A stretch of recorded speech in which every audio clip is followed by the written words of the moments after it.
안녕하세요, 푼돈헌터입니다. 연말정산 때 최대 90% 감면, 중소기업, 취업자, 소득세 감면 알고 계신가요? 청년들을 위한 정책이 정말 많아지고 있는데요. 지난 영상에서는 중소기업에 다니는 청년들을 위한 전세대출을 소개해드렸죠. 아직 못 보신 분들은 위에 링크를 클릭해 주시고요. 오늘은 연말정산을 하는 일하는 청년들을 위한 정책을 소개해드리려고 하는데요. 바로 청년 소득세 감면 제도입니다. 연말정산을 할 때 세금 폭탄을 피하게 해줄 중소기업 취업자 소득세 감면 제도랍니다. 중소기업 취업자 소득세 감면 제도는 중소기업에 취업한 청년에게 최대 5년간 최대 90%까지 소득세를 감면해주는 정책입니다. 최대 90%를 5년간 감면해준다니요. 이거 거저주는 혜택입니다. 이런 혜택이 없어요. 연말정산하기 전에 꼭꼭 신청하시고요. 이미 연말정산을 하셨더라도 지금이라도 신청해서 환급 받으시면 좋겠어요. 오늘 영상의 목표는 첫 번째, 중소기업 취업자 소득세 감면 제도를 이해한다. 두 번째, 해당하는 기업과 해당하지 않는 기업을 파악하여 내가 가능 대상인지 알 수 있다. 세 번째, 신청서를 작성하여 회사에 제출할 수 있다. 이 세 가지입니다. 어렵지 않겠죠? 자, 그럼 구체적으로 중소기업 취업자 소득세 감면 제도를 살펴볼까요? 솔직히 많은 분들이 상대적으로 자금 흐름이 안정적이고 급여 수준이나 복지 수준을 기대하면서 중소기업보다는 대기업에 가려고 하잖아요. 그러다 보니까 국가 차원에서는 중소기업을 육성하고 싶은데 쉽지 않아서 다양한 방법을 고민하게 되겠죠. 국가에서도 중소기업에 좋은 분들을 많이 잡아두고 싶기도 하고 기업도 육성하기 위한 방법으로서 제시하게 된 게 바로 이 중소기업 취업자 소득세 감면 제도입니다. 제도의 이름처럼 중소기업에 취업해서 일하고 있는 분들을 대상으로 하고 있어요. 공통적으로 중소기업법 제2조에 따른 중소기업에 재직 중이어야 하고요. 중소기업법 제2조에 따른 기업은 뒤에서 다시 한 번 더 살펴보도록 하겠습니다. 대상자는 청년, 고령자, 장애인 등 그리고 경력단절 여성 이렇게 네 가지 형태로 구분됩니다. 화면을 보면서 설명해 드릴게요. 먼저 청년은 근로계약 체결일 현재 15세부터 34세 이하인 자에 해당합니다. 고령자는 근로계약 체결일 현재 60세 이상인 자를 말하고 장애인 등은 장애인복지법에 적용받는 장애인, 국가유공자 관련 법률에 따른 상위자, 고엽제 후유증 환자로서 장애 등급 판정자 이렇게 해당이 됩니다. 경력단절 여성은 퇴직 전 1년 이상 근로소득이 있고 결혼, 임신, 출산, 육아, 자녀교육 사유로 퇴직하고 퇴직한 날로부터 3년에서 15년 이내에 동종업종에 재취직한 사람 그리고 중소기업의 최대주주나 특수관계인이 아닐 것을 요청합니다.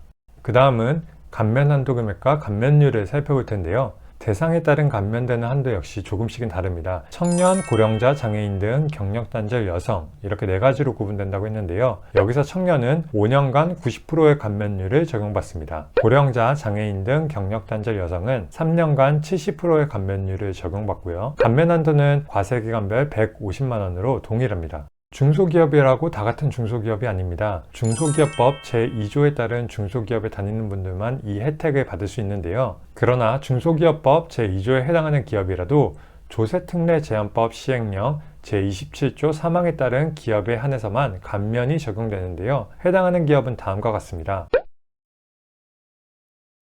앞서 말씀드린 것처럼 해당하지 않는 기업도 있는데요. 해당하지 않는 중소기업에 다니는 분들은 중소기업에 다니더라도 아쉽게도 이 정책을 이용하실 수가 없으세요. 전문 과학기술 및 기술 서비스 업종 중 전문 서비스업, 보건업, 병원 의원 등을 말하죠. 금융업, 보험업, 그리고 유원지 및 기타 오락 관련 서비스업, 교육 서비스업, 기타 개인 서비스업 이렇게 해당됩니다. 그리고 국가, 지방자치단체, 공공기관, 지방공기업도 대상에서 제외가 됩니다. 신청 방법은 다음과 같습니다. 꼼꼼하게 체크해주세요. 첫 번째, 국세청 홈페이지에 접속합니다. 두 번째, 국세정책제도 탭에서 세무서식을 클릭한 다음에 검색란에 소득세 감면 신청서를 검색해서 세 번째, 중소기업 취업자 소득세 감면 신청서를 다운로드받아 작성합니다. 네 번째, 주민등록 등본 및 근로소득 원천징수 영수증, 병역 의무자의 경우에는 병역증명서도 첨부하여 회사 인사회계팀에 제출합니다.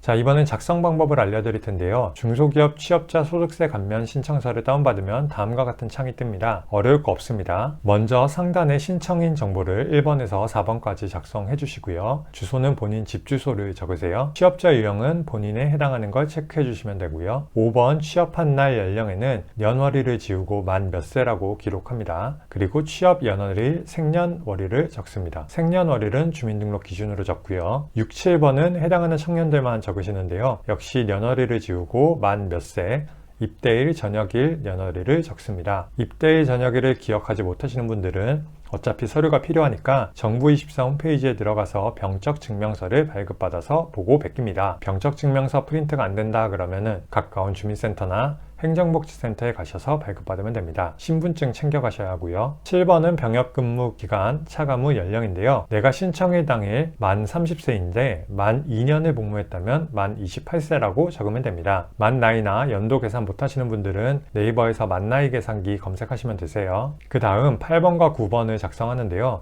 감면 해당하는 취업일을 적어주시면 되시고요. 종료일은 취업일로부터 청년은 5년, 그 외 분들은 3년 되는 날을 적어주시면 됩니다. 역시 만날짜 계산이 어려우신 분들은 네이버에서 만나이 계산기 검색해서 넣으세요. 마지막으로 신청 날짜랑 신청인 이름을 적고 회사에 제출하면 됩니다. 자, 이 신청서는 여러분이 직접 세무서에 제출하시는 게 아니라 여러분들이 일하시는 사업장에 제출해 주시면 되세요. 원천징수 의무자인 사업주가 세무서에 신고를 해야 하거든요. 기업에서 안 해준다 그러면 정중하게 이야기해 보세요. 혹시 회사 담당자가 모르고 있을 수도 있잖아요. 그래도 안 들어먹는다면 그만두셔도 좋을 것 같아요. 자기 돈 안 들어가는 신청인데 그것도 안 해주는 정도의 사업장 마인드라면은 여러분의 소중한 시간을 낭비할 필요가 없다고 생각해요. 그렇지 않나요?